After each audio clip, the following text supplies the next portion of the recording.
Hello everyone, this is Chrononauts, a science fiction literature history podcast. I'm Gretchen, joined by my co-hosts, JM and Nate.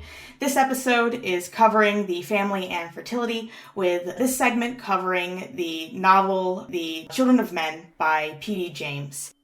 To hear about E.M. Forster's Little Ember, Judith Merrill's That Only a Mother, and David Keller's Unto Us a Child is Born, please check the previous segments for discussion on those. Born in 1920, Phyllis Dorothy James White was the eldest of 3 children, the other 2 being her sister Monica and her brother Edward, named after their maternal grandfather, Edward Hone. Both he and James's paternal grandfather were schoolmasters. The former was the headmaster of the choir school, later the Pilgrim School, and the latter worked for a period for the British and Foreign Bible Society. The religiosity of her grandparents, as well as her parents' own religious beliefs and fondness for church music, meant that it had a significant impact on James's life and her work, which we will definitely be seeing a little later on. Yeah. You can kind of tell the kind of upbringing she had from the book that we read. Yeah, it made quite a bit of sense reading about her. It clicks when you're reading the novel. Yeah. James's father, Sidney James, left school and joined the patents office by the age of 16. He met Dorothy May Hone and married her during the First World War in 1917 while he was an officer in the Machine Gun Corps. James writes that her mother was 25 at the time, an age at which, in those days, a girl was beginning to feel that she might miss her chance of marriage. That's nearly my age, and I don't know. I'm not even close to thinking about marriage. Yeah. I don't know that she and Judith Merrill would have got along on these kinds of subjects. No. I think they were pretty different people. James's mother eventually was admitted for a time to Fulbourn Mental Hospital, though James couldn't recall when. She wrote of her sister Monica being apparently completely in the dark about what was happening. She said that no one had ever explained to her what had happened. I had merely told her and Edward one morning that I was taking them for a long walk. When we returned, Mother had disappeared. Monica didn't see her for nearly 2 years and wasn't even told what had happened to her, which is an incident that feels very impactful in Children of Men. There's something that just feels very reminiscent of that. James attended Cambridge Girls' High School from 1931 to 1937, having to leave school around 16 and join the workforce as her father had done. While she was in school, she earned her first appearance in print after winning a short story prize and getting her piece published in the school magazine. Her first job was at the Income Tax Office in Ely, which she found to be disastrous. Eventually, though, she took up a job as an assistant stage manager at the Cambridge Festival Theatre. It was while she was working there that she met her husband, Earnest Connor Bantry White. Connor was attending St. Catherine's College, earning a medical degree. They married in 1941. As it was required to gain parental consent if either the bride or groom was under 21, they did so on August 8th, just 5 days after James came of age. They had 2 daughters. Claire was born in 1942, and Jane was born in 1944.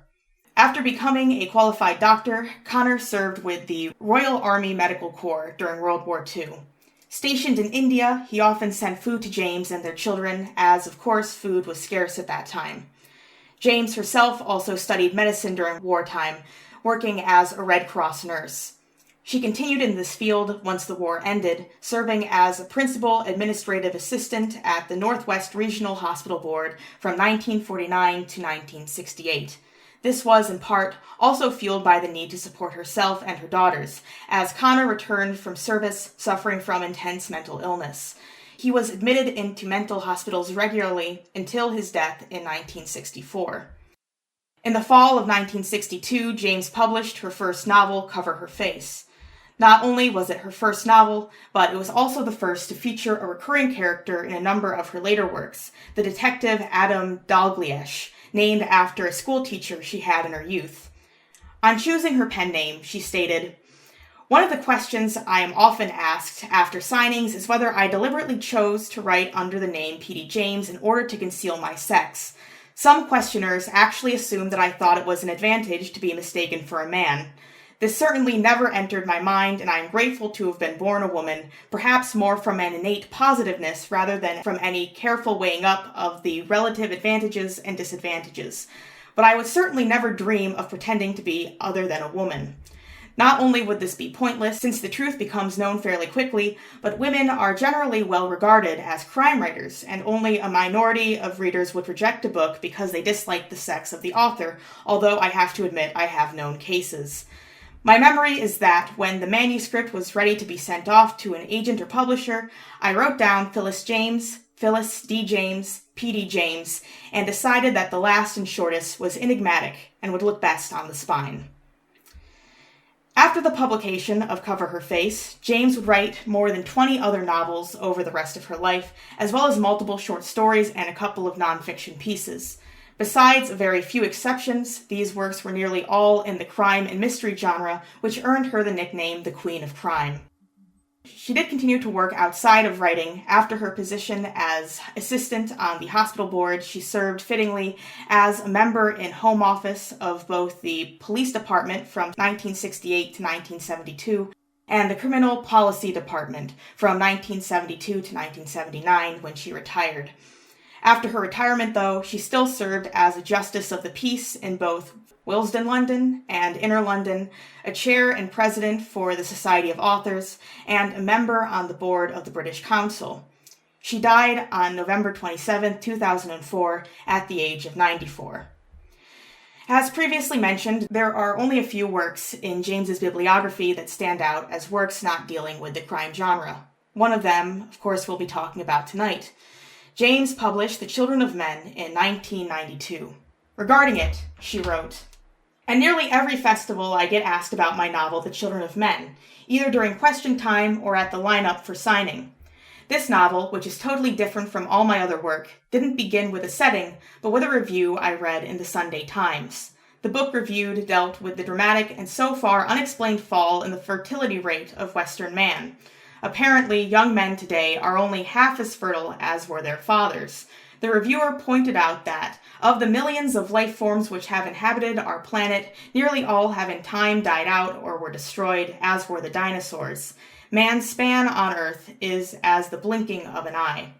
I began to imagine what the world would be like, and more specifically what England would be like, a quarter of a century after a catastrophic year in which the human race was struck by universal infertility. For 25 years, no one would have heard a baby cry or heard a child laugh.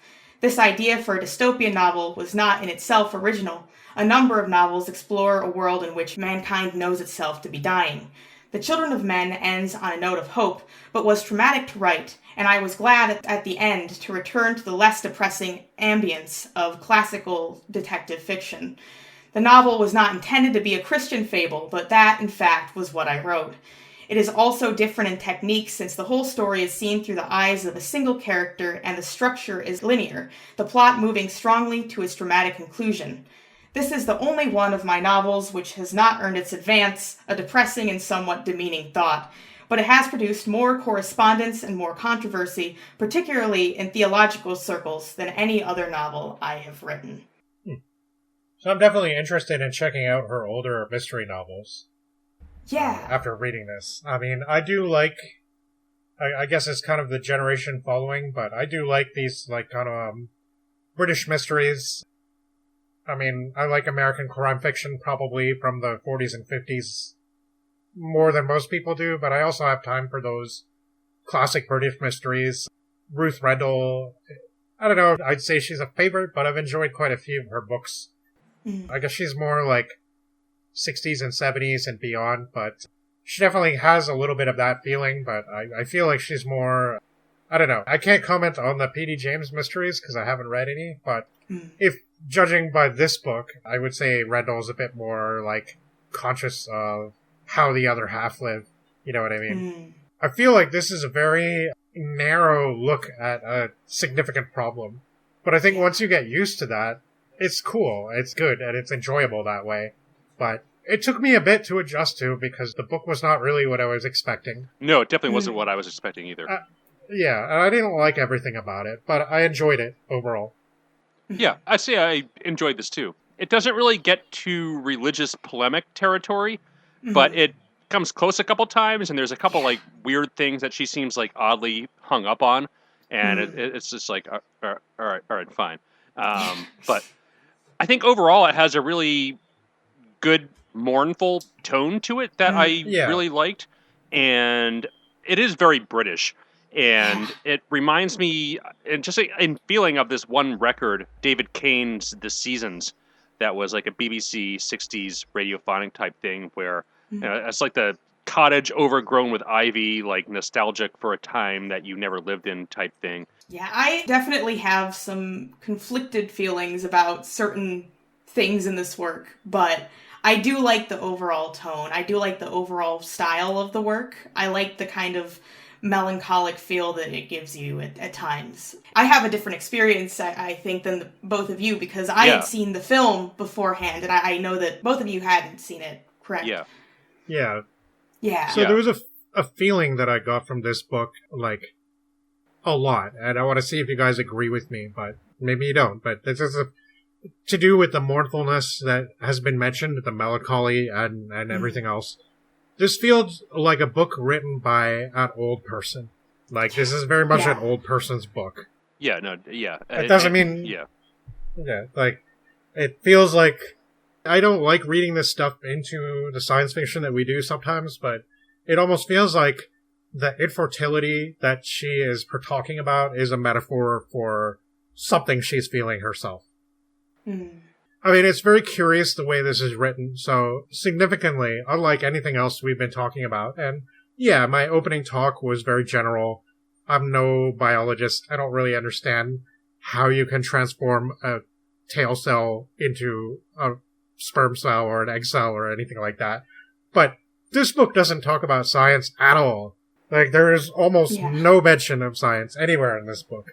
There's talk about, like, sperm testing, because it's the men who are infertile. But other than that, there's nothing.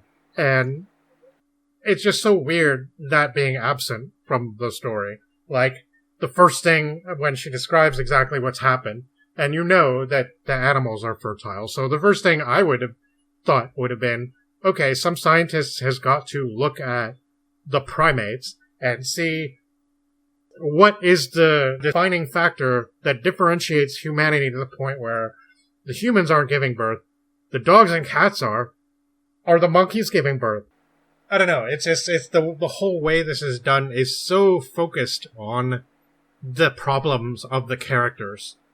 It's like really astonishing to me almost. Like it's such a narrow way of looking at this problem, but it kind of works. And yeah, I like the approach a lot, actually. And it differs from the film. And Gretchen, like you were saying, I'm sure you had a very different experience with this novel than both JM and I did, because you're coming to this from what you said. You've seen it multiple times, right? You said it was one of your favorites? I wouldn't say it's a favorite. I did enjoy the film quite a bit. Well, I first watched it about a decade or so ago on my own, and then I rewatched it fairly recently for one of my courses where we discussed it in relation to like biopolitics, which was a really interesting course and it gave me a different perspective on the work. And I think that that's what's really interesting is it does kind of focus more on some of the social issues, because we hear about them in the novel. They do talk about the impact that it's had on like political and social structures. Yeah, definitely. Right. But I do feel like the point of the novel is much more on the individuals and like the feelings, like that melancholic feeling and like the hopelessness and the despair that they feel. Where I think in the film there's a little bit more depiction of that social and political unrest than what's shown in the novel. Yeah. Yeah, like the first whole book of the book, I guess, is a melancholy character drama, and it doesn't really get into like adventure book mode until the second half. And I really like how she put this whole setup here of what's going on in the head of our narrator, Theo, and how she interleaves both chapters of his personal diary and the third-person narrator.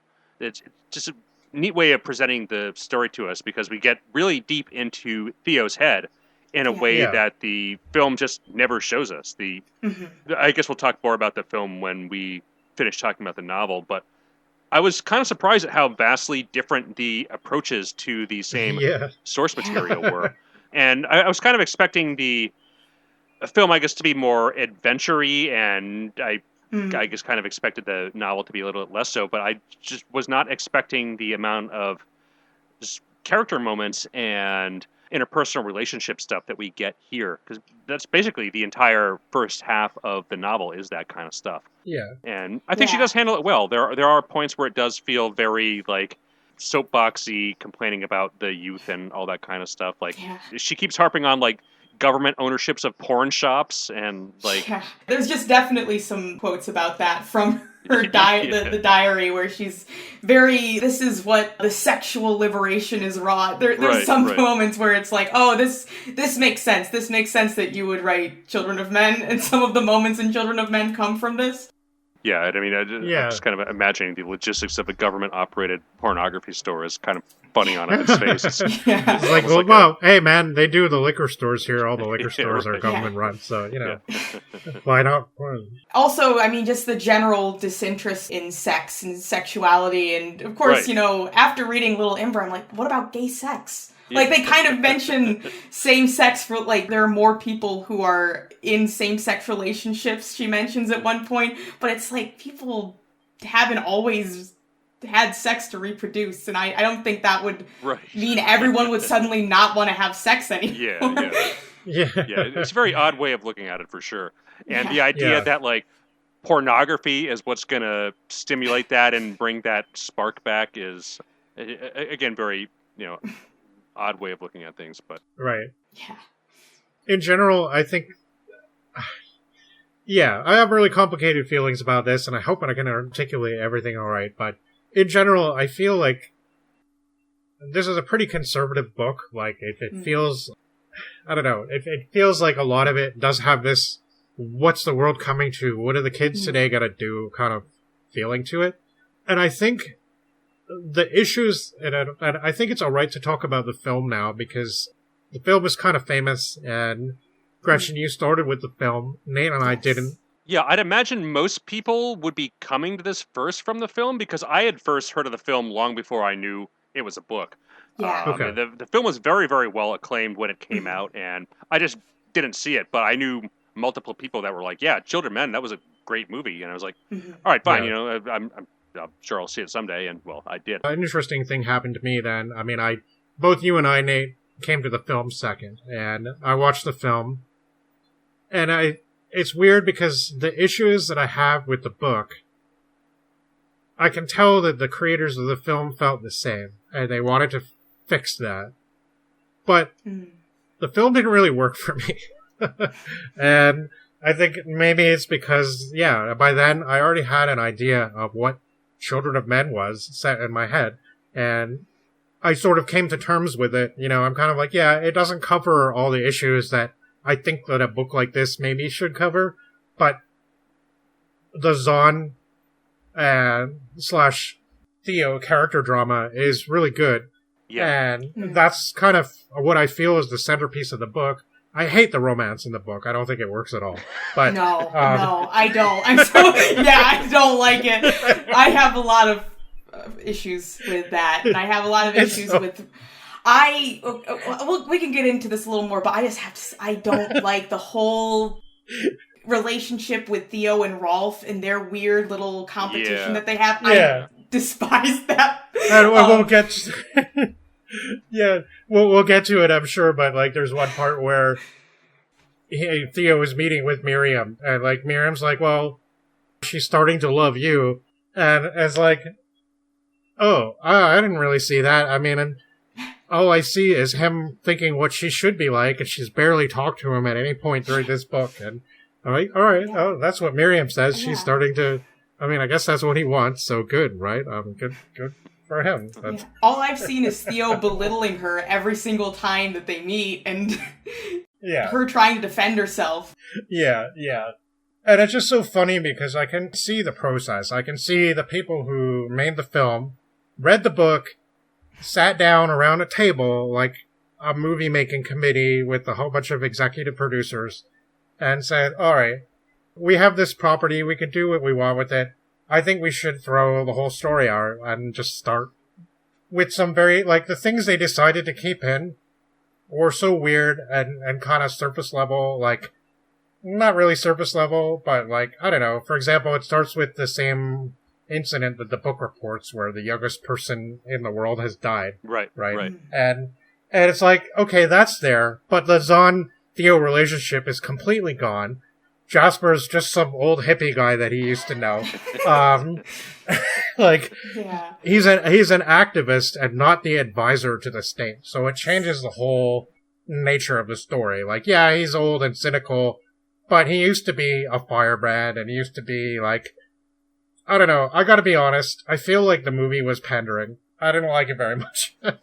I think it just changed the story too much for me because I had reached that point where I'm like, yeah, I'm not sure about this lady's book entirely, but I'm willing to go along with it, and the mood is good, and I don't know, the last half of the book or the last quarter of the book I really raced through because I wanted to see what would happen, and I don't know, I see why they made the movie that way, because yeah, they fixed a lot of the classist stuff. They included more of the issues that people would think were important, like, okay, what's the deal with the immigration? What are we going to do about this? Like, you know, let's show that, and let's show more people of color, and let's show, like, all that stuff. And I get that, and I understand why they did that. But again, it's the thing of the two mediums, right? And I don't know, the more you kind of get exposed to TV and films, especially, like, ones with a lot of budget and big name actors behind them, and you kind of realize that, oh, you know, they do have to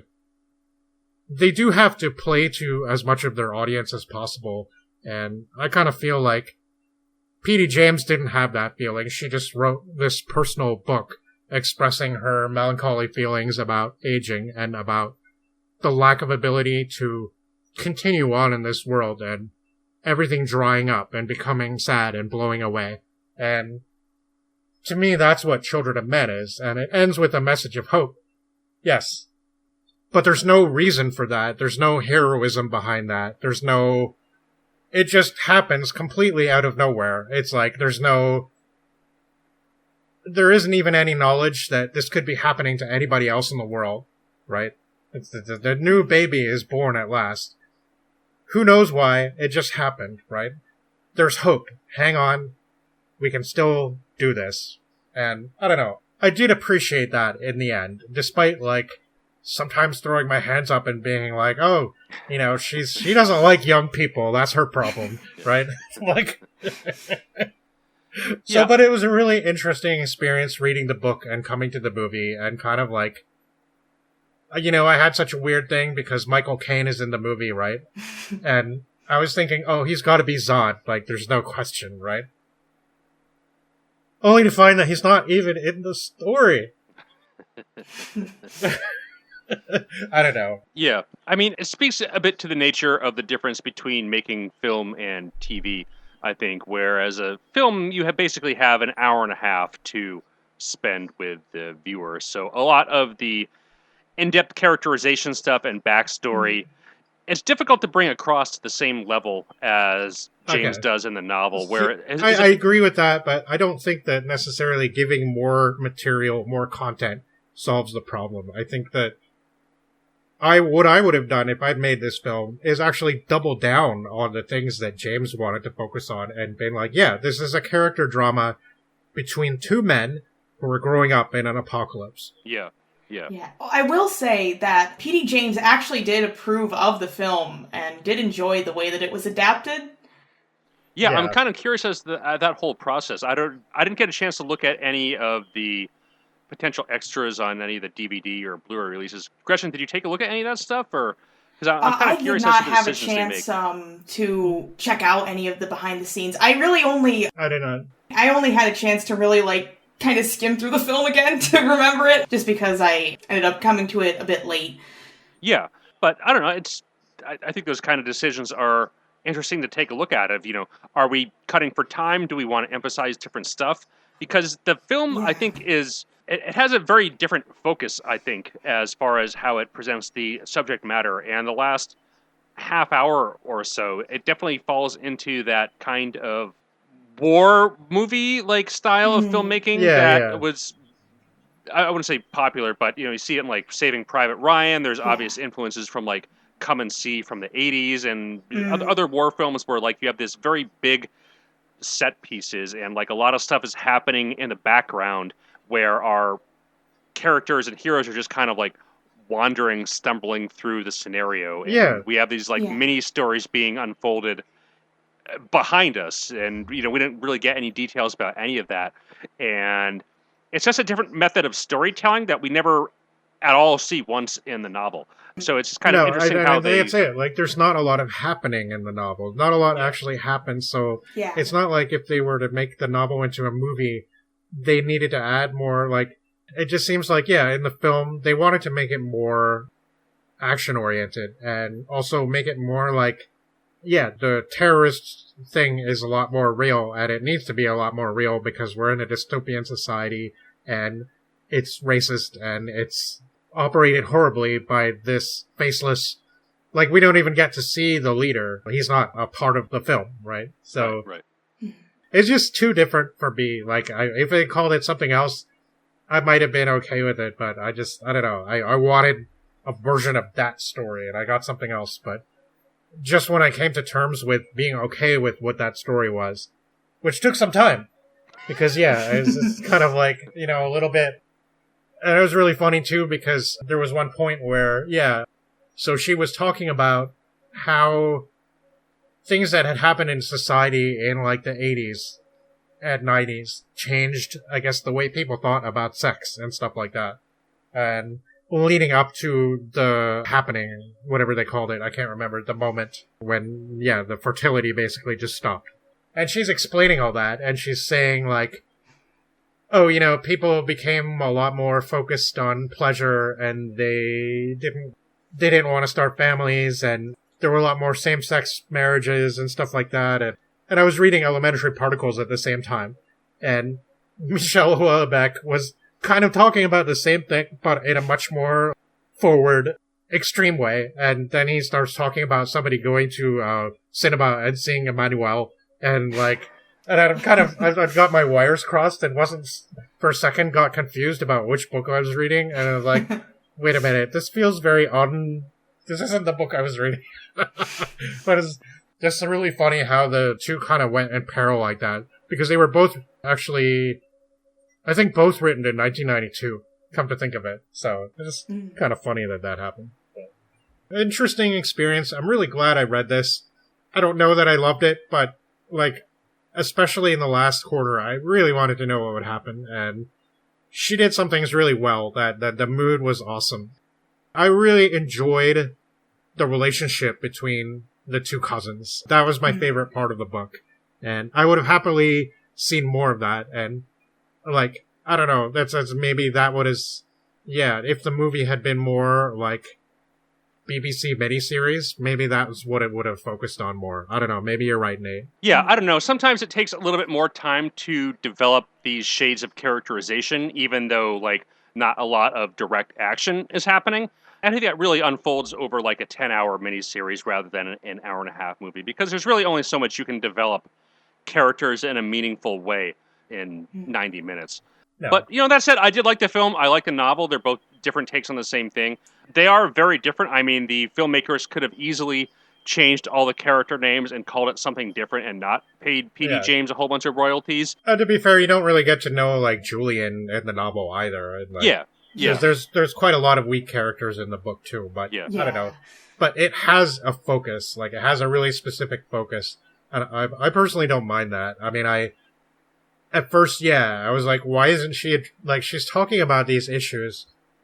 like these really important social issues, but she's doing it in such a roundabout, passive way and not addressing anything, right? And thinking of how the film does cover what happens with immigration, the fact that, again, I've watched the film first, so I do still really like the film, and I do like this book for different reasons, but the fact that they just casually will be like, oh yeah, the sojourners that come here, they're treated as slaves, and then move on multiple points. It is very strange to see how that differs from the film.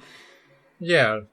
And she's not willing to commit to anything. And I think that's, like, I kind of realized when I was over at my mom's place, like, she was my mom's age when she wrote this book, right? I mean, she lived a bit longer than that, even to her 90s, but, like, she does feel uncertain about a lot of these things. And it's reflected in the book. And she knows that certain things are wrong, and she's acknowledging it, but she's really seeing this from this, like, old professorial point of view, almost, where she's not really connecting up. There's only one scene with the Omegas, right? And it's the young people in the book, and they're these, like, savages. And in a way, you can see why people would be that way, because you'd be like, there's no generations coming. And now's the time to run wild, because there's not going to be any running wild coming up. Right. So we should be like that. But she doesn't explore anything like that. And she doesn't explore the immigration thing. She doesn't get into the science. She doesn't get into, like, it's just so focused on her specific things that she wants to talk about, which are the relationships between men, especially. There's a romance, but it's not a very good one. So, I don't know. It's just like, yeah, and yeah, I mean, the whole pregnancy and birth thing almost feels secondary in the book. Like, yeah, it's there, but it feels like a metaphor, again, for her thing, because she's looking for hope. And she's looking for a way that people can still be together in a traumatic, dying world and produce something of worth, which is finally a child after years of dryness. And I think that's what it is all about. Themes of rebirth and salvation and all that kind of stuff. Yeah. And there's so much guilt in the book. Guilt everywhere. It's like she poured all her 75 years of guilt into the book. So that's, again, not something that the movie even thought to capture, right? So it's just such a different thing. So, I don't know, I think a lot of people who like the movie a lot will be disappointed in the book because they expect something similar, and vice versa. I actually learned that it was a book at the same time, like I don't remember ever thinking of them separately, so now that I have to, because I've actually experienced both, it's a problem in my head that I'm having, I guess. So, yeah, that's it. But, good stuff. Why don't we get into what happens, and we can get into some more specifics.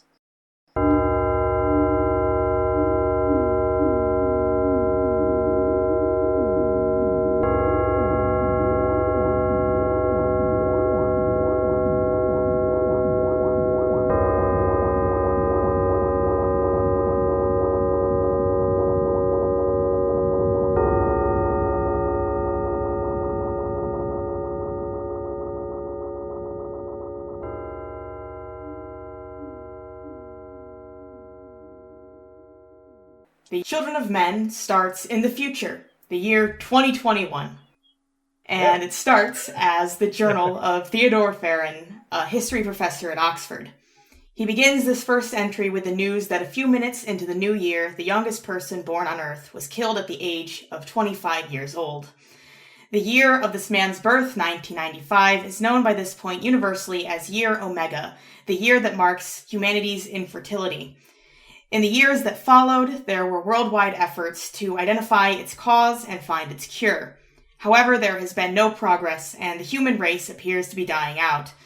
Along with this revelation, this lack of hope, has come a waning of sexual desire, much to the reverse, Theo claims, of the sexual freedom of the early 1990s. As fewer populate the Earth, England continues on under the dictatorship of Zan? How did you both pronounce? Is it Zan? Yeah, I was pronouncing it. I always said Zan. Zan, I don't. sure. I think I'll go with Zan. Yeah, I guess it depends on if you want to do a British accent or not. Yeah, but England continues under the dictatorship of Zan Lipia, known as the Warden of England. Farron, not only a former advisor for the Warden, is also his cousin. He recounts in his diary the summer vacations they spent together at Woolcombe, Zan's family's property. He also recalls from his earlier years the illness and death of his father, prefacing it by writing, I know, or think I know, when my terror of taking responsibility for other people's lives or happiness began. He says that no one ever told him his father had cancer and rarely explicitly referred to him being sick. The one memory that stands out to him of his father is when he cut his finger and it became infected a few weeks before he died. He often dreamed of his father at the foot of his bed, pointing at him with a bleeding stump where his hand used to be. He claims that it was after he killed Natalie that the dream stopped.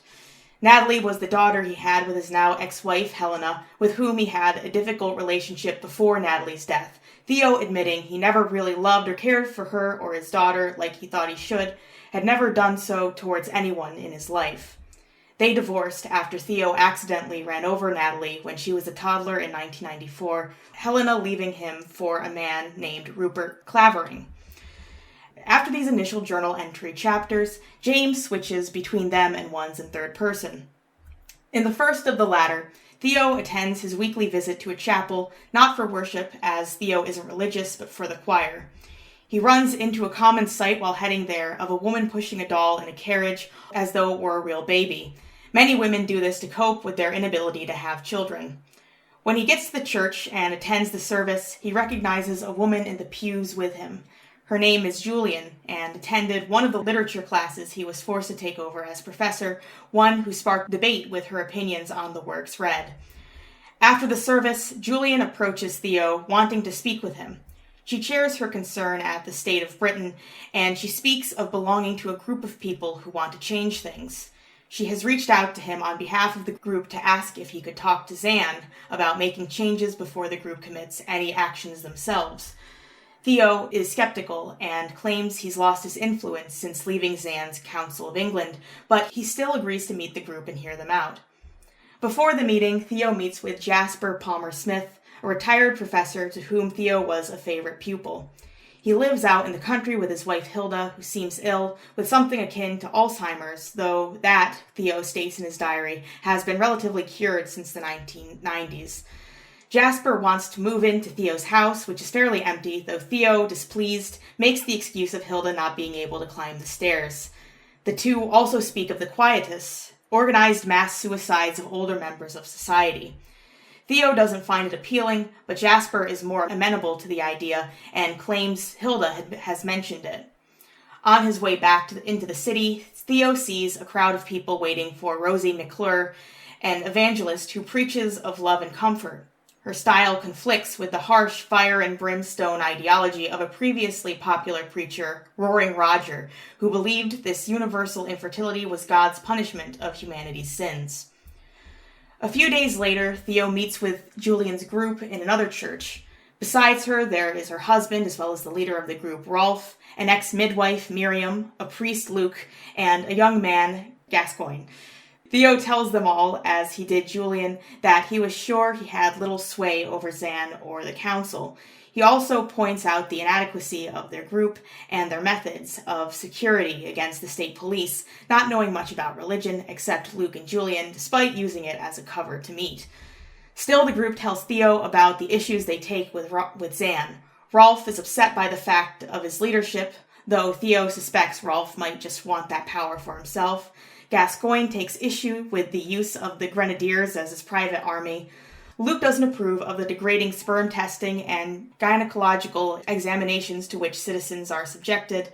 Julian brings up the issue of sojourners, what immigrants have come to be called.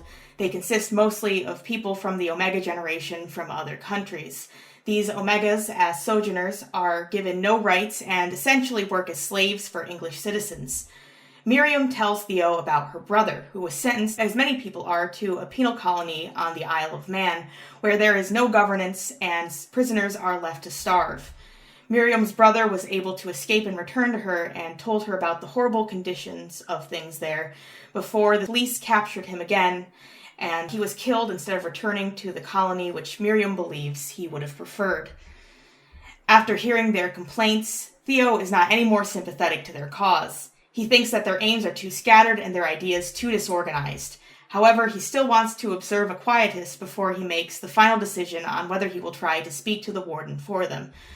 He tells them he will leave them a simple yes or no message under a statue at a museum he frequents. If he agrees, he will meet with Julian again after he speaks with Zan. Eventually, the day of the quietus arrives, and Theo makes his way to Southwold, the town where it is taking place.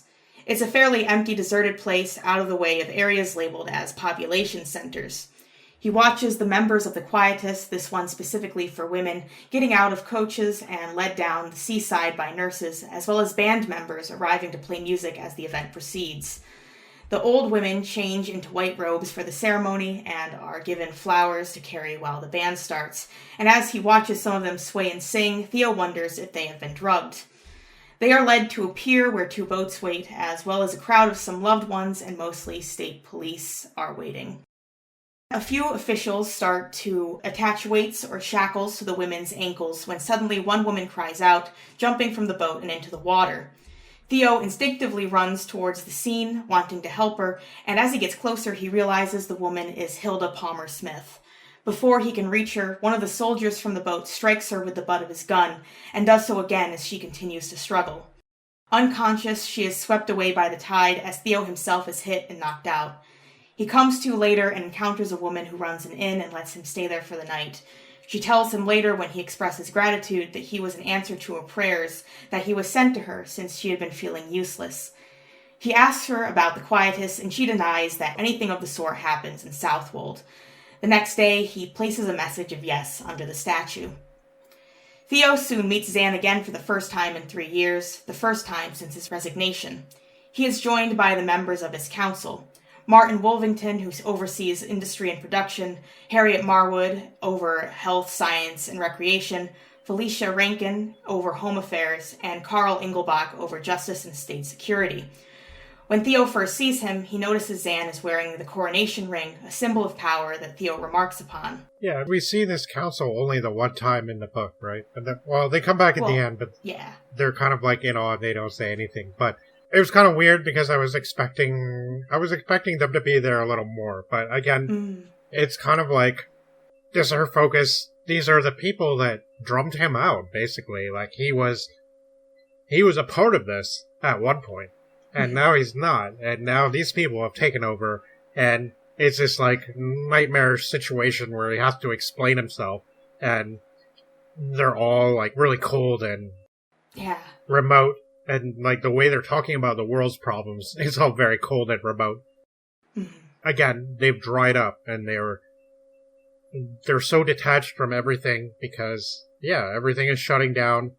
There doesn't seem to be a lot of point to anything anymore, and I guess it does make me kind of question why certain things happen, like, why the quietuses, what's the point, right? I mean, it seems kind of, I don't know, I guess gratuitously cruel, but at the same time, like, for the most part, this seems like a regime of attrition. Like, it just seems like it's a regime where, it's malevolent to a point, but it doesn't really have to do a lot, because at the end of the day, nobody will resist. They're all gonna die soon. They send people off to the Isle of Man, but for some reason, the wild omegas don't get sent there, which is another thing that I can't quite figure out, because they seem to be harming useful members of society. But, again, I think it's part of her thing where she's like, the young generation is allowed to run wild. They're so indulged, They are so indulged by the others that they can do whatever they want. Right, they're a privileged class, and because there's none that come after them, they're even more so now, where it's like, like they can't do anything wrong. And all these people are depicted as being very educated and smart, but they have this nightlife where they just go wild and hurt people and set cars on fire and stuff like that. Anyway, we haven't got there yet, but I'm just... it's interesting. Yeah. But yes, Theo begins to voice the concerns of Julian's group, as well as his own experience of the quietus. But Zan and the others have very dismissive responses and bring up Theo's own lack of concern while he was an advisor. Why care now? He makes a mistake by revealing how much he knows about the penal colony, showing he is aware of what Miriam's brother, one of the only people to escape, had witnessed. After his failure at this meeting, Theo leaves but is joined by Zan, who speaks with him individually. Zan wants to know who Theo has been talking to, who he is consorting with, to which Theo comments that these are just concerns he's overheard from people around him. Zan gives him and whoever he is speaking for a warning if they plan to go further. I shall do what needs to be done. Theo meets with Julian at a different museum. He relays to her what happened and that he may have done more harm than good. Julian still wants to do something to change things for the better. She wonders about approaching the warden about voluntarily being sent to the colony, and Theo berates her and her group for wanting to be either martyrs or saviors. He advises her to let it go. The group isn't equipped to handle such undertakings. He asks her to at least save herself, leave the group, but she refuses, not because of her marriage to Rolf, but due to her faith in God and her duty to him. Soon after, Theo finds a leaflet at his door from the Five Fishes, obviously Julian's group. Helena invites Theo to see their cat Matilda's new kittens, and he has tea with her and Rupert. Their discussion turns to the leaflets, of which the couple also received a copy. Helena is disturbed by the demands of the group, alarmed especially by the suggested reforms of the penal colony. Not long after this visit, Theo receives a visit from the state police about the leaflet. This, he learns, is because the Five Fishes have started to commit more direct actions, specifically the bombing of ramps used during the quietus ceremonies and the circulation of the pamphlets among the sojourners. Theo, of course, denies any affiliation with the people performing these acts, even though his connection is clearly very likely. Once they leave and he recounts the meeting in his journal, Theo is concerned, especially about Julian, even as he feels annoyed at them for getting him involved. The final chapter and diary entry of the first part is Theo writing of meeting Julian by chance and cautioning her again and telling her of his address in case she is ever in trouble and needs his help. He concludes, though, by announcing his plan to leave England for a while and travel to get away from his troubles, regretting his decision to share his address. All right. So, Book 2. Alpha opens up with a bit of a time skip where Theo returns from Europe in September without any hassles, though his European trip is a bit uneventful. Yeah, it's a pretty depressing trip around Europe, it sounds like. Nothing really happens, it's boring. He stops it. I think this is when he stops his diary, too. He has one entry later, but... Yeah. Okay. Yeah, the prominence of his diary entries in the first part definitely is reduced in the second part, for sure. But yeah, I guess one highlight of his European trip is the Pieta in the Vatican by Michelangelo. So yeah, it's nice to see that's still there. But upon his return, Oxford feels like nothing has changed and everything is stale, like a sealed container that had been unopened for years.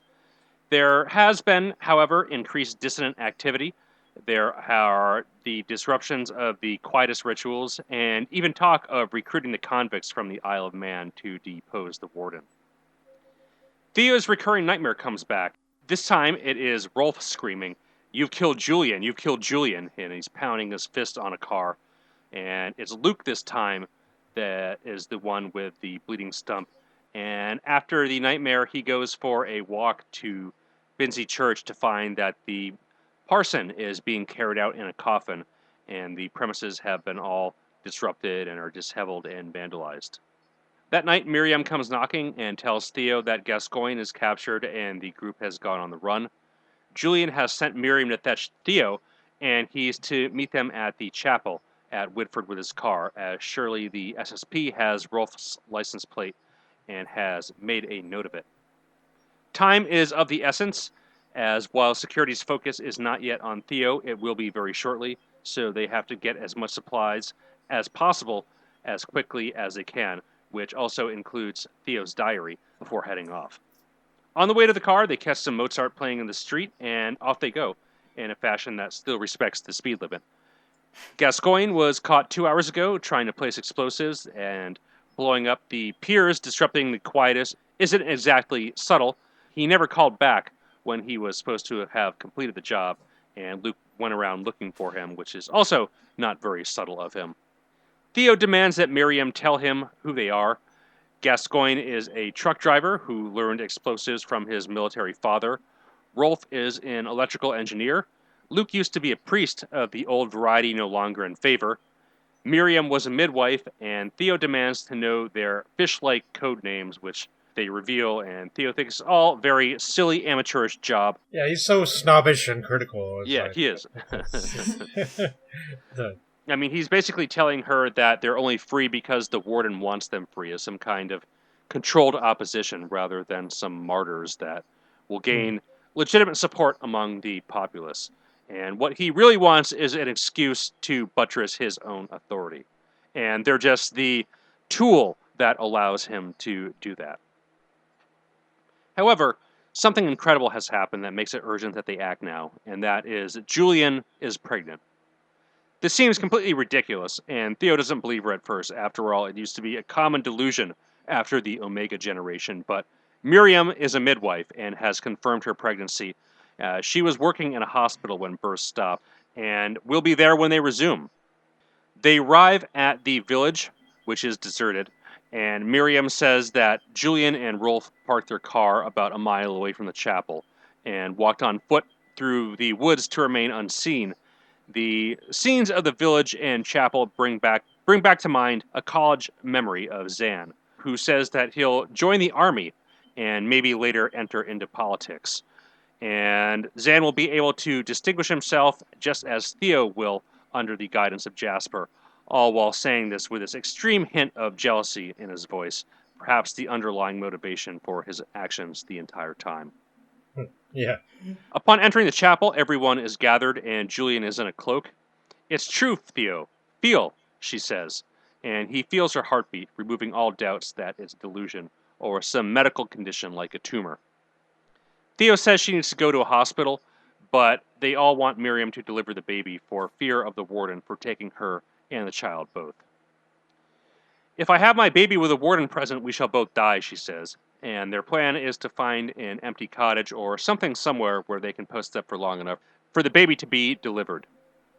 Gascoigne doesn't know about the baby, fortunately, so even if he is tortured or fed truth serum type drugs, he won't give up any useful information. And Theo agrees to come along with their plan, feeling that he can't be responsible for her death like he was for his own child's. There is some quarreling between Theo and Rolf, and Theo suggests that they go to Jasper's for supplies, with Miriam joining him to go up to the house. However, when they reach Jasper's place, they found that he shot himself with a suicide note in both Latin and English. Yeah. I will say when the deaths happen in this book, they are pretty gruesomely described. Oh, yeah. Like, it's very startling, it just happens very suddenly, and she wastes no detail in describing how gruesome it is. Well, this is the queen of crime. Yeah. Right. And he's basically blown half his head off with a mysterious note, though I guess that mystery doesn't really need to be solved by our characters.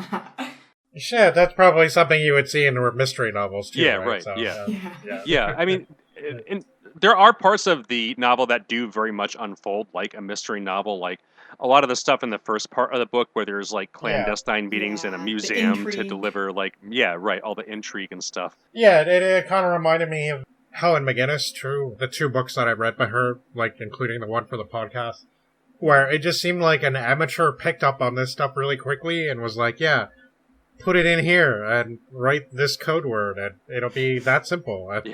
But yeah, so I mean, here we have the mystery suicide note of the Latin and English with Jasper's head pretty much blown half the way off, described in, very gory detail. But Theo takes the gun and there's one bullet left, and they find plenty of linens and food and medical supplies, and it's really quite the score despite the fact that Jasper is no longer with them. Yeah, so this is a total Chekhov's gun situation because, I mean, you think that he could use the gun at several points later on in the book, but it gets used in, like, the last scene, right? Like, it's specifically held for that point.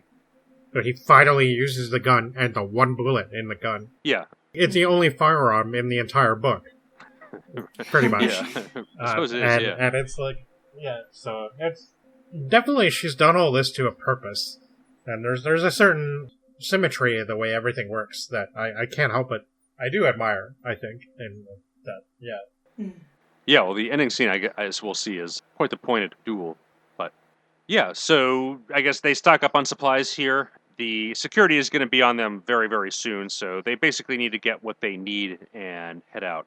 Though Miriam tells him to keep the gun secret, and of course he agrees, and they load everything out in the car including a paperback copy of Emma, which is not the only 19th century novel that is mentioned in this book. Middlemarch and Vanity Fair and some other stuff is referenced too. So yeah, P.D. James is definitely letting us know some of her personal favorites, I'm assuming, because Emma comes up again in a little bit.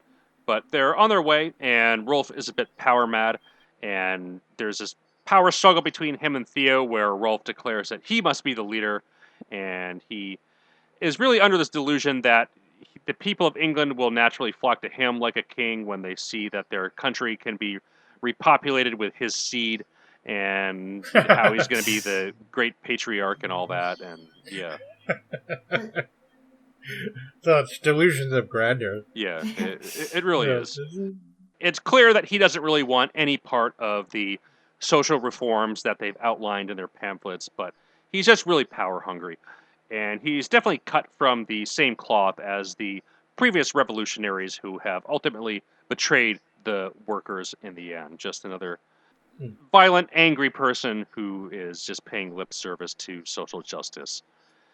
Theo thinks this is all ridiculous because the warden can just knock him off whenever he's outlived his usefulness, but Rolf has completely transformed into this figure with a messianistic complex that reminds me a lot of a character from a story we'll be covering in a couple months, the nameless one from Under the Comet, but again, we'll talk about that one when we get there a bit. Rolf, of course, still insists, leading in all aspects, including driving, so back on the road, he's driving fast and hard over potholes, and it's really rough on Julian. And through his bad driving, a tire punctures, and they need to change it. But they're deep in the country, which is dangerous if they're seen on the road, so they try to pull off the road as quickly as possible. But the sun sets to the point where they can't see what they're doing anymore, so they have to spend the night there for daylight to reemerge. And while the night passes without incident, in the morning, Julian and Luke have gone off by themselves to pray. Theo and Rolf have a heated theological discussion with one another, so they're battling with their wits, not only their physical strength, and there seems to be something more behind Luke and Julian than just Christianity. The next diary entry we get is on Friday the 15th, October of 2021, and this may be Theo's last entry. It's a gorgeous fall day, and they're reading from Emma, and generally having a very good time, and Theo just needs to capture this moment because he knows there's going to be horror and hardship to come. And it was a sweet moment. It was, It's a nice moment. And I enjoyed seeing them trekking across the country like this. It seemed like they were actually starting to almost get along, I guess. Yeah, so, for a little bit anyway. Yeah. But as Theo alludes to, it's quite short-lived. P.D. James is definitely very, I'm sure, well-versed in how to write a mystery novel and how to do foreshadowing, and the payoff doesn't come that much longer after it. So they're back on the road, but there's a downed tree in the road that's blocking their path, and they have to kill the engine to move it, but they realize very quickly that it's a trap. And this is one of the few scenes of the novel that kind of make its way into the movie, but they back up the vehicle as quickly as they can, and the Omegas are very, very quickly on them, as they were not able to realize that it was a trap quickly enough. And there's these hordes of mobs of painted faces coming out at them. Yeah, but that's very different than in the film, because in the book they're like this primal force of destruction. Yeah. That doesn't really have any direction or purpose other than just to be wild. And I mean, yeah, I would have liked to have seen something of The Last Generation. Like maybe if she had had one of those people be one of the group, that would have been interesting, but this is all very, very middle-aged. I don't know, when I was imagining Michael Caine as Zahn in the movie, I kind of thought that the Theo character would be older like that, but they definitely aged down a lot of from my perspective anyway, it seemed like they aged down a lot of Again, I don't really think that that's necessary. I think it feels like anyway, yeah, I'll stop complaining about that. I feel like it's pandering, but I don't know. It's interesting how the two scenes play out differently, too, because I think that's one of the, I guess, probably deliberate choices they had to make of how to keep the action and suspense fresh when you're adapting from a book reader point of view. So, in the book here, The Omegas are more of a primal mob, and they're basically just attacking the car, dancing around, screaming stuff, and they start pounding on the windows. Yeah, they're enacting ancient pagan rituals that will never be reenacted again by anyone in society. Yeah. In any generation. It's important that they do this. Yeah. And in the movie, it feels definitely very much more like a planned hit. Like, they fire into the car very, very quickly, and the scene is very fast and intense, whereas here it's more drawn out. So Theo is kind of trapped in the car, and he's just, like, assessing their options. And there's only one bullet in the gun, but if he shoots one of the Omegas, they'll obviously all just descend on them and tear them to pieces. But Theo realizes that they usually just sacrifice one victim. So Theo proposes that him and Luke will distract the Omegas while Rolf and Julian can make their way to safety and thus safeguard the child. So that's the plan, and the Omegas start breaking the windows of the car, and in one of the dancing lulls, they all run out of the car in different directions, and Theo distracts them by trying to join in on their dance and just basically attract all the attention to him and away from Rolf and Julian, who are running away but are grabbed by one of the Omegas, who just like latches onto Julian's cloak, and Luke pushes himself forward, demanding that he be taken instead. And he is indeed taken, and it's horrible. The mob all descends on him and basically just horribly beats him to death, and the rest of them all get away in this chaos of screams and breaking bones. And I think it was an interesting choice that in the film version, Julian is the character that is killed.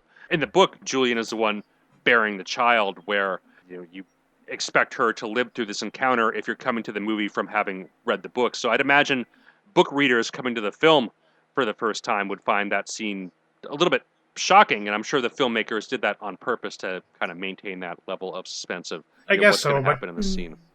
But there's no I mean, Julian is the ex-wife in the film.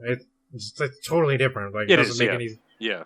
I don't know. I know what you mean, though. I mean, I guess if you were expecting that, but there isn't really a rekindling of the romance between Julian and Theo anyway. It's kind of more or less made clear that she's just kind of using him at this point, and she's also like really into the activism and the idea of getting to the Golden Dawn Project or whatever they're calling it. It's not that, right. But again, it's something that's not in the book, but it's like this whole idea that there is actually a scientific group that is trying to scientifically figure out how to make the human race fertile again, which is certainly something that's missing from the book. If you want to be focusing on like what you think maybe the book should be more broad and focusing on more of the issues involved, whereas it's more of that personal character struggle, which the movie is not. And right. I don't know. I mean, again, I get it. It makes sense, but yeah, I mean, it was shocking that she got killed because she seemed to be a major character, right? But she's not even the one that's pregnant in the film, so yeah, it's different. It is. Yeah, it is. Yeah. But I don't know. I thought it was just an interesting way that they handled that. But yeah, this scene is definitely very visceral. It's horrible to see Luke make his way out of the story this way, just brutally beaten to death, and his bones are breaking, and I'm sure he's in really intense pain. And the Omegas light the car on fire, and it blows up, so everybody else basically has to hide out into the woods until they all disperse. And they basically decide that they have to give Luke's mutilated body a funeral. And Julian is incredibly emotional, causing Rolf to ask, whose child is it? And of course she reveals that it was Luke's the whole time. There's emotional talk between Theo and Julian on love and their marriage, and between Theo and Miriam on religion. And they look for a good spot to give Luke a makeshift burial, though he falls face down, and I don't know, he's not in consecrated ground and all that. But Theo reads from Psalm 90, where we get the title of our novel from, and I'm just going to read the excerpt here. And he says, Lord, thou hast been our refuge from one generation to another. Before the mountains were brought forth, or ever the earth and the world were made, thou art God from everlasting, and world without end. Thou turnest man to destruction. Again thou sayest, come again, ye children of men. For 1,000 years in thy sight are but as yesterday, seeing that is past as a watch in the night. So with all this solemnity and unpleasantness over with, Rolf departs to get another car that night, and he's still gone when everybody wakes up. And Miriam thinks he's sold him out to the warden, and Theo knows they have to move to stay undetected. Theo is going to go to the nearest village to steal a car and get supplies. Yeah, Rolf realized he doesn't have the magic seed. Yeah. His whole dreams are everything is crushed now. Yeah, pretty much. So yeah. he's just turning himself in. But now Theo is going to go play criminal with his gun, much to Julian's consternation. And the village is sleepy when he arrives, but he comes across a house with a car, and he figures he'll have to tie up the residents to prevent them from calling security when he takes off with it. They're an elderly couple blasting the TV program Neighbors, and when Theo rings the doorbell, he says he's from the council. This gives him an excuse to break in and overpower them. The woman is in shock and panicking, and Theo gets them upstairs and orders them to tie themselves up.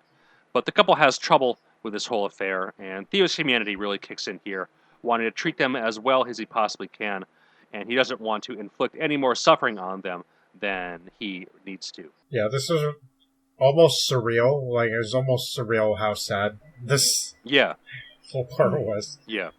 But he is able to get some supplies and leaves, and there's not much gas in the car, and no maps, but it'll have to do, and he's able to drive back to pick up Miriam and Julian.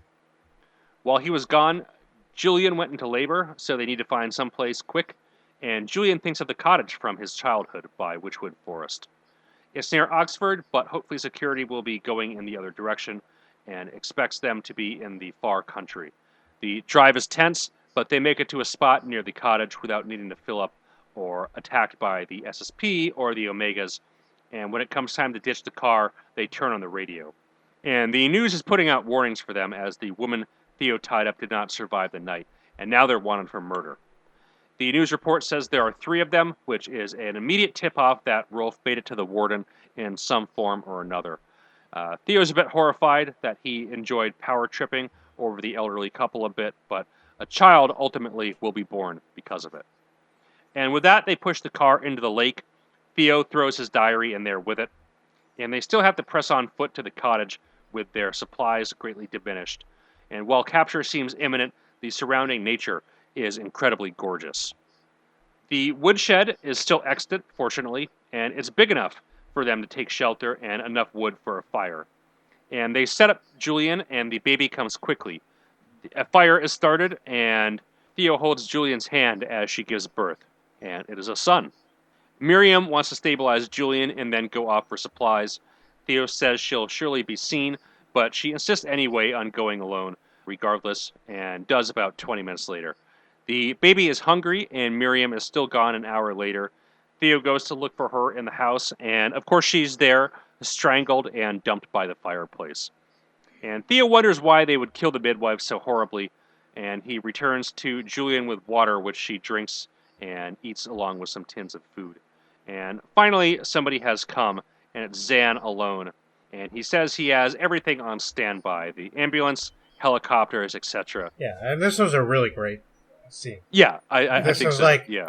one of my favorite scenes in the book, for sure. And I don't know. I mean, I know he's a dictator and he's terrible and stuff, but I enjoyed Zan as a character quite a bit. And he was an interesting face to the institution and the society. He wasn't just mustache-twirling evil dictator. No. Like what he was saying. I will do what has to be done. And or I will do what I must do. And that seems to be the principle that he operates on. And yeah, he loves power, but it's almost like it's past that point now. Power is just what he represents and what he has to do, and it's like a business to him almost. Mm. And it's, I don't know, it's just, I really enjoyed these two together because it seemed like their friendship was never too far away from the scenes, and I appreciated that, even though they were at odds the entire time. Yeah, and this is definitely an emotional scene, how it plays out, too. When we did the Fritz Leiber episode, we were talking a lot about Greta Garbo, and I made the mention that I haven't seen Flesh and the Devil, and I wanted to check that out. And I watched that not too long after we recorded that episode, and there's a similar scene in the climax of that movie than there is here. And I don't know, it kind of reminded me of one another in a little bit, although they play it a little bit differently. But yeah, I really like the way how this scene plays out. So Zan tells Theo that if the child is male, he'll be the father of the new race, and Zan will marry Julian. And Theo, of course, grabs for his gun, and Zan gets in a couple cutting remarks, and they both fire at one another, Zan completely missing, while Theo striking Zan in the heart. And Theo takes the ring from Zan's body, places it on his own finger, and with this, a lot of people come out of the woods, both medical and military personnel. And Theo declares, "The Warden of England is dead, and the child is born." And he enters the shed alone, asking Julian if she can show them. After the people outside see the child, there's great weeping and rejoicing. And Julian wants to be alone with Theo, and asks him to quickly christen the child. And she appears to be bleeding to death. The child is christened after his father, with a cross stained with tears and blood. And the presumption that I got is Julian bleeds to death shortly after this. I don't know if that's the sense that you guys got from this ending. I don't know. I don't really get that sense. Maybe though. I mean, yeah. I don't know. It's interesting. Gretchen, did you feel that way? I didn't feel that way personally, but I do think that it is definitely something that is possible that could be hinted at. Yeah, I was looking up, trying to find criticism to see if people expand on this point, and I didn't find any mention of it, so maybe it's just me reading into it, but I don't know. That was definitely the sense that I got both on my first read and my second read through. It seems like now she'll have the best medical care that she can possibly have, so it doesn't really... It seems like her future might be okay, but I don't know. Yeah, it's interesting. I don't know. I mean, it was a very rough pregnancy, and she didn't have what all she needed. And yeah, I mean, sometimes it's too late. It just happens very, very quickly.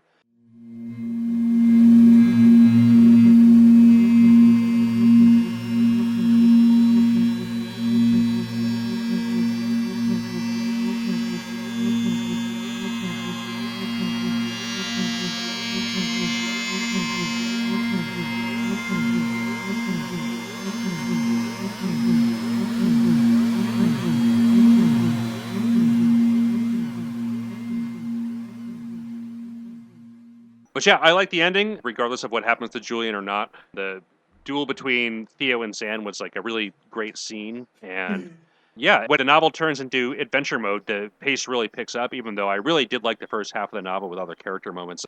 It does really get suspenseful towards the end here. And she's good at that kind of plot unfolding, I think. Yeah. Yeah, I really wanted to know what would happen, so I raced through the end of the book, and I thought it was probably going to be not good. Like, I thought... I don't know, the child would be born and it would be that only the mother situation or something like that. I don't know.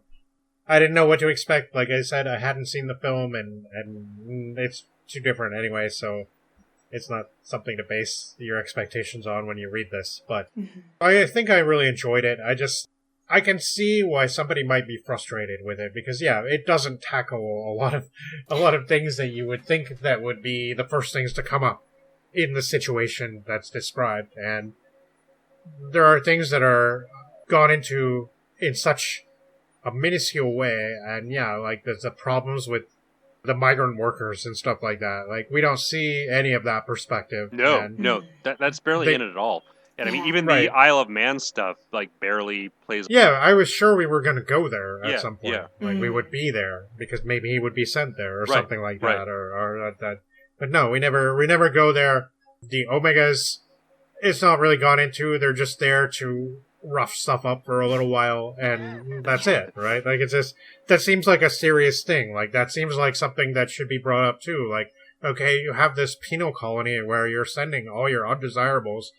Meanwhile, you have these people who are setting cars on fire and making shit difficult for people. Why aren't they being sent there? Well, it's because they're this privileged class, right?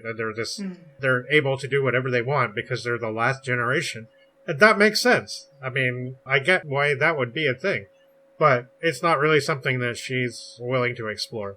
So, it's just, this is Theo's book, this is Theo's journey, and I guess the romance is important. I mean, I personally just find it frustrating, like...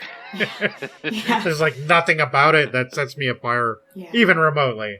It doesn't make sense. So I think that both the beginning, when it's setting that mood, that really melancholic tone, the diary entries, learning about Zan and Theo's relationship, that's really interesting, and I really enjoyed that. And I did enjoy the more action-packed second half, but there's that middle part when it is more focused.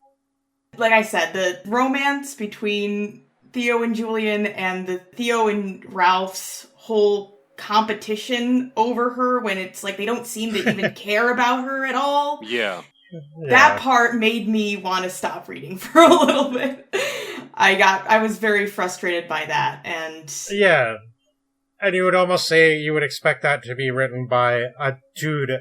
Yeah. One of our, 1940s sci-fi writers, men. It does feel very macho, It's such, male posturing, and it's so... It just made me frustrated. Yeah. She should have made them had sex with each other like E.M. Forster did. I think that would be a nice, satisfying conclusion to that. Yeah. Yeah. Maybe that would have evened them out a little bit. I don't know. It could have calmed them down. Right.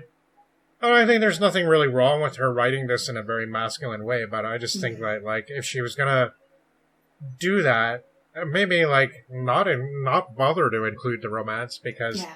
Yeah, it's just when Miriam even says, "Oh, she's falling for you." Really? Yeah. Why? What's going on? No, I remember I remember reading through the bit and feeling so bad for Miriam because she has to put up with their nonsense. I was like, "Oh, poor Miriam." Because she's got to be 30 years older than all these characters too, so they're just I don't know. Yeah. I felt bad for her. Yeah. Yeah. Well, yeah, and I mean, she's the last mother, and she's had this, bad relationship, and then she was really affected by the priest, and they had this affection together, but then the priest died, and so... But it turns out she wasn't really in love with him anyway, either, because she was already falling in love with Theo, because he, challenged her in English class and stuff, I guess, so...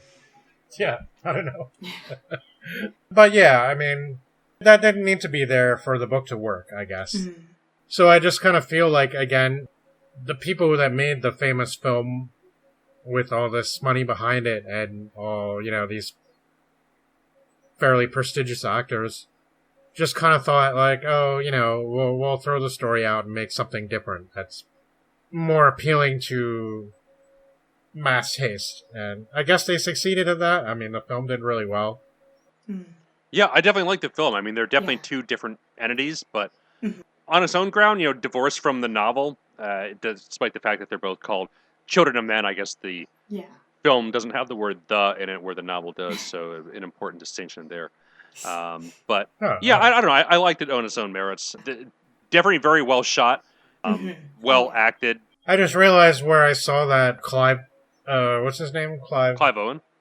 Yeah, where I saw him before, it was in this really, really bad movie called Closer with Julia Roberts and Natalie Portman. It was just a random watch for me, and it was such trash. It was such... It was really bad. So that's that was kind of making me laugh, too. It was the film was of its time, I guess. Yeah, it definitely was, yeah. Yeah, and I think that also is the reason why there is more focus on certain social issues than in P.D. James's novel, I mean, this is the early 2000s. There's concern with terrorism, the war on terror, that maybe they would focus more on immigration as something to be concerned about. And what I will say for the film is that the organization, I guess the terrorist organization, you might say, they're pretty shitty, in the film. The way they go about doing things, and they kill Theo's friend, right? It's just this harmless old hippie who likes to smoke pot and, just likes his buddy a lot and seems like a really nice guy, and he just gets killed for no reason, right? It's that's the kind of thing that's absent from the book. It feels like there's no active resistance to what's going on. It's just 5 people in a room being I'm really mad about this thing that doesn't affect me. Yeah. Right. It's just everything's dying, right? Everything's dying. What's the point in staging a coup or a rebellion? your children are not, they're not children, so they're not going to see the fruits of your success. You might as well just live out your last few years in reasonable comfort, right? So it's just kind of the feeling of the book. So, yeah. And when they do try to mount something, it's the five fishes, you know, it's like, they're not very effective. I don't know, they pass out some leaflets, they blow up a couple docks. Yeah. Not bad, I guess. Yeah, they got some people's attention. Yeah, they definitely did that. Yeah. And at least they have an explosive expert. Yeah, right. So they can blow up a few bridges and stuff. Yeah. A very important part of any revolution. Of course, Blowing up bridges. Yeah. Yeah. I still do enjoy the film quite a bit. And I think I'm biased because I did experience that first before reading the novel. I just really do enjoy the cinematography of it is really great. It's definitely very well shot, yeah. I think that's fair.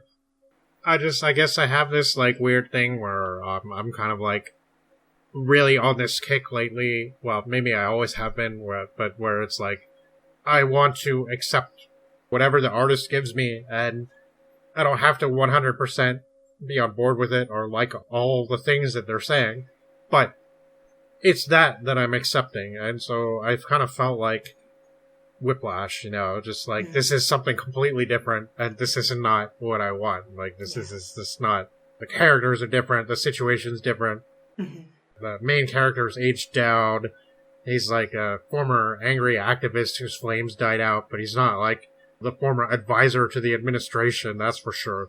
There is no leader, there's no Zahn. Like, it just, I wanted, because I got used to that. I mean, I took it on face value that she might not be my friend, but this is the story that she's giving me, and I'm happy with that. So, they give me something different called The Children of Men. I don't know. I didn't really connect with it, but I would watch it again, maybe. I mean, maybe it's better than I'm saying, right? Like, you guys seem to enjoy it more than I do, so it's bad. Yeah. Yeah, it is interesting that they gave it the same-ish title. I think when we did the Vintage Season episode, it makes sense for them to call that movie something that wasn't Vintage Season, because it was, a fundamentally different story with a different approach, but it worked. Yeah. And likewise, I think this works on its own. Yeah, obviously, if you compare it to the novel, it's going to be a totally different takeaway with very, very little in common, aside from the, I guess, general setting and maybe like one or two scenes that kind of make their way over. But I am glad that one of the scenes that was kept in was Miriam talking about her experience as a midwife before everything happened. Yeah. It's almost like the concept of the situation was what... I mean, I didn't get that. Like, I remember thinking of something around the same time or a little earlier of a situation where, I mean, as you know, one of the dozens of stories that I had in my head that I never actually wrote down, where it's like, oh, you know, what would the last... If there were no more fertile humans, what would the last generation be like? What would they do? Right? That I kind of thought about that, and then I realized... Oh, that's already a thing. That movie's coming out soon. It is very different from what I imagined, but I mean, I just got around to seeing it now after reading the book. Yeah, I don't know. I mean, the movie is a lot more realistic in the way it portrays, like, yeah, there is actually some science underway to try to figure out what's going on and how we can fix it. And that's important. Like, that's something that's missing from the book, right? But the book is... I really feel like it's more this metaphorical thing. It's more like the fertility thing, the fact that there's no births, it's not that important to the book. Like, it's not really, it's a general feeling of dying and how we can turn that around. I don't know if she had grandkids, but I feel like they were maybe at the front of her mind when she wrote this book. And she was kind of thinking, like, the world is getting really crazy. The future is uncertain. How is the young generation gonna not lose direction and go wild? And even maybe like the whole idea of continuance of the human race feels like anathema to some. I mean, it's like back in the 1890s, people were all worried about nihilists, right? You know, they were kind of worried about like they're really gonna undermine society. And now 100 years later, I feel like she was kind of maybe thinking about a similar thing a little bit. Maybe it wasn't so much just the young, like maybe it's like science is going to get out of control, or like we're going to pollute the air so much that the English countryside is going to be uninhabitable, right? And that's the other thing too. This book is very pastoral. It's very definitely. Yeah. It's very like the beautiful English countryside of Oxford. It's like the descriptions are really great. Like the way that she describes whenever she's setting the scene in some pastoral place. It is really beautiful. Yeah, that David Kane record I mentioned earlier really captures that same feeling of the English countryside. That's you're passing by a stone house that's 600 years old or something like that. Right, and it's the kind of thing that I'm just kind of getting into the weeds here, but like Lord of the Rings from Tolkien, right? Yeah, totally. Tolkien had this anti-allegory stance. He really didn't want you to see his work as an allegory for anything, but especially after the movies really highlight this, to an extent anyway. They drop the ball in the third movie and don't follow through, which is really annoying to me.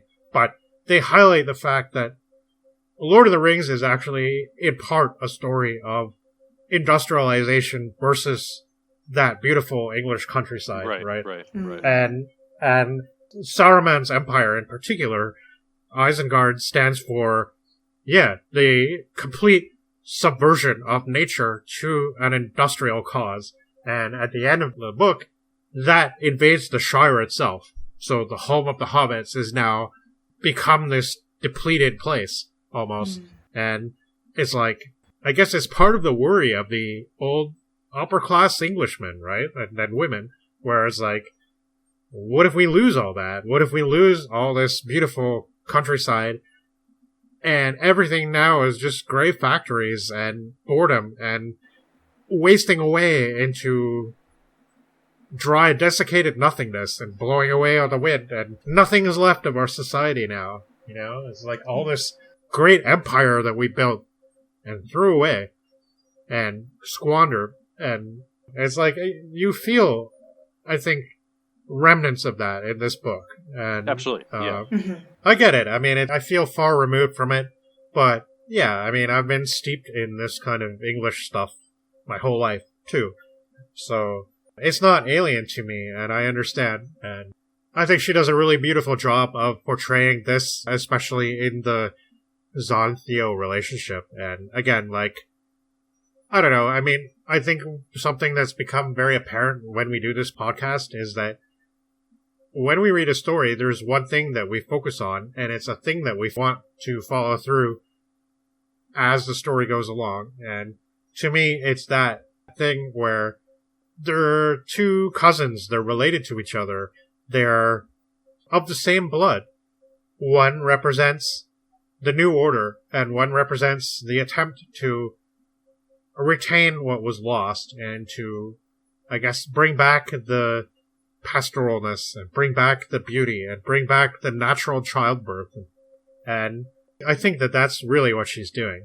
It's interesting. It definitely seems to play on that old English fantastic tradition. And I didn't really get a chance to look at the autobiography, but, I kind of wonder what she talks about in terms of her favorite books and her favorite inspirations in literature and stuff like that. And what she read and what she saw in the English countryside and so on that really got to the core of her. And maybe her worries about where things were going. I mean, they'd had over 100 years of industrialization, so it's the 1990s now. Yeah. Well, certainly she mentions Middlemarch and Emma in this one, which both have a lot of nice pastoral countryside scenes. Vanity Fair, not so much in the country, but much more cutting as far as its social commentary goes. Yeah. There's a million ways this book could have been different, and we could spend a long time suggesting how this book could have been different. But it is what it is, and I know it sounds like a platitude, but sometimes that's just how I have to roll. It is what it is. That's what we're presented with. You're either on board with it or you're not. I'm mostly on board with it. I like the way she handled this. I think that the faults that it has of not covering all the ground that you think maybe a book like this should cover are something you need to talk about when you discuss this book, because I think that almost everybody will have expectations of this that are different than what you actually get. I think she accomplished what she set out to do in this book. Like, what she wanted to focus on in this book, I think she did very well. Yeah. Yeah, and I think if there was one thing to take away from this episode, it's probably that you should read this book, but don't expect the kind of story that you think you might be in for, which is some overarching dystopian novel trying to deal with world issues and trying to solve problems that are present in the world. This is a very personal story, and that's what it is. It's very particular, and it's not a global story. It's a lot of things are not talked about that you will expect to be talked about, and maybe for the first half it'll frustrate you like it did me, and it'll be like, why isn't she talking about this stuff, you know? But once you really settle down and you're like, yeah, okay, I get it, this is a personal journey, and if I was in this kind of situation, even though I'm not an Oxford Don, I would probably be similarly cut off from the rest of the world, not really knowing if there's awesome science experiments somewhere in Brazil trying to preserve the human race. Like, that's just not in my purview. So, I get it. It's worth reading. Worth getting to. Good choice for this topic. Yeah, I definitely really liked it. Yeah. I'm glad that, because we had been between this and Handmaid's Tale by Margaret Atwood. And of course, Margaret Atwood's novel has been covered many, many times. So that's part of the reason why we decided on Children of Men. And I'm glad we did, because I did enjoy reading this. Yeah. Yeah. All right, so what do we got for next time? All right, well, we're actually going to continue along the path of medicine and biology. And we're going to broaden things up and generalize here. We're actually going to do something we haven't done for a while on the podcast and return to the 19th century for all of the following stories. And we're going to be looking at, I believe you called it, Nate, The Children of Frankenstein. Yeah. And I think that's really appropriate name for what's coming. And certainly we'll be looking more into stuff along these lines from the 20th century and 21st century in future episodes. But now we're looking at all stuff from the late 19th century, and we're doing several shorter works and a longer work again. The longer work is not very long, so everybody should have plenty of time to read all these. So we'll be doing H.G. Wells, returning to him for the first time in a few years, actually. Or a couple of years anyway, since the new Accelerator back in 2022. But we've always intended to cover a lot more H.G. Wells, so we're going to start doing that now, and we're going to cover two things, actually. We're going to cover his short story Under the Knife from 1896. We're also going to be covering W.C. Morrow's story, The Monster Maker. We'll also be returning to another old favorite of the podcast, Edward Page Mitchell, and I have at least one more story on deck for him, too, so it won't be the last time we visit this really interesting, unsung master of 1870s science fiction. We'll be doing Man Without a Body from 1877. We've also got Ronald Ross and his story, The Vivisector Vivisected from 1889. I can imagine what that one will be like. Kind of reminds me of something I read not that long ago by Brian Lumley, British horror sci-fi writer. But yeah, adding another Nobel laureate to the Crotonos author deck here with that one. And finally, the longer work will be, again, Mr. Herbert George Wells and his classic, The Island of Dr. Moreau, which has been the subject of many adaptations and is hugely influential in so many sectors. And that one's also from 1896. So I think this is going to be a really good time and interesting congruence to the theme of tonight. Definitely. Yeah, absolutely. I still have not read too much of Wells. Dr. Moreau is one I've read before, but I'm excited to read it again. I do think it's a pretty great work. Yeah, I haven't read that before, so I'm definitely excited to read it for the first time. Oh, it's really good. Real fun episode. And Gretchen, I know you're a fan of The Island of Lost Souls. Yeah, that's a great film. Yeah, that's definitely one of the closest adaptations of The Island of Dr. Moreau. Certainly the 1990s one has some weirdness about it that doesn't. I think there was one in the 70s too. Yeah, we're looking forward to that one a lot. Yeah, I hope you guys will join us. Everybody, you can read all these stories in the public domain, actually. They should all be readily available on the internet and all your favorite devices. And, of course, if you have print copies, that's even better, probably. But, oh. Oh, no. What's that? Do you hear that, guys? It's the baby crying. Whose turn is it to change the diapers? Oh, man, it's mine. Alright, well, I guess that's it for Chrononauts tonight. I got a mess to deal with. We'll see you all later. We hope you have a great month. Good night. We are Chrononauts. We have little ones to look after. We'll see you next time.